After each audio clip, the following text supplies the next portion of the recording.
Dans le monde aujourd'hui, 90% des échanges se font par voie maritime. Le conteneur y tient une place très importante. C'est en conteneur qu'on transporte tous les objets de votre quotidien. Mais on y transporte aussi des matières premières, on y transporte aussi de la nourriture. Et ensuite, ces conteneurs sont chargés à bord de navires qu'on appelle porte-conteneurs, spécialement conçus pour transporter ces marchandises. Ce sont des navires qui font 400 mètres de long, 55 de large. On obtient aujourd'hui des navires de capacité comme celle du CMA CGM Kerguelen, pouvant transporter 17 722 conteneurs de 20 pieds. Alors la construction d'un porte-conteneur, ça commence comment? C'est un projet de longue haleine, ce sont des projets qui durent 2 ans en général. La première étape étant l'approbation des plans. Ensuite, la construction va commencer sur place avec des grandes étapes que sont le steel cutting, le keel laying, le launching, c'est-à-dire le lancement, et la livraison du navire.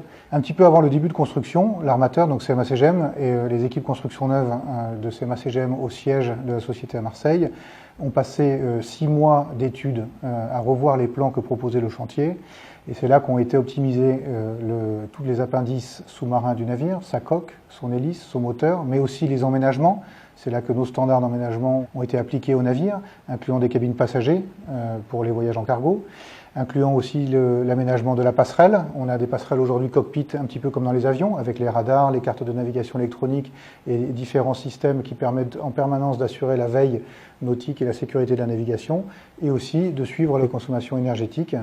Le but étant de limiter les émissions de CO2 sur ces navires en les exploitant dans les meilleures conditions possibles. La construction d'un géant des mers comme ça commence avec ce qu'on appelle le steel cutting, la découpe de la première tôle. On utilise de l'acier standard grade A jusqu'à des aciers à haute ténacité et avec des épaisseurs de tôle qui peuvent monter jusqu'à 8 cm et demi pour les plus grosses tôles qui seront sur le côté du bateau. Le chantier, à partir de là, commence à fabriquer des petits blocs et à assembler des morceaux de tôle les unes ensemble. On bâtit ce qu'on appelle des sections complètes de navires, des cales complètes qui peuvent faire jusqu'à 2 baies de 40 pieds, c'est-à-dire l'équivalent de 24 mètres à 30 mètres de long, et ce sont des blocs qui vont peser jusqu'à 3000 tonnes. Ensuite, on va passer à la phase vraiment d'assemblage de la coque, qui débute avec le keel laying, où le premier morceau de coque est posé au fond de la cale sèche. Le chantier va positionner tous ces blocs les uns à côté des autres en les soudant avec des machines automatiques. Ce sont des procédures de soudure extrêmement sophistiquées.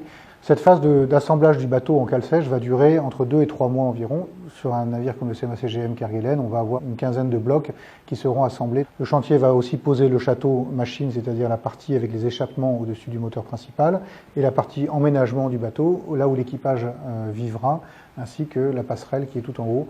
Une fois que la coque est finie, on procède à ce qu'on appelle le lancement. Ce sont les essais en mer du bateau. Nous sommes à peu près 15 jours, 3 semaines avant la livraison du bateau.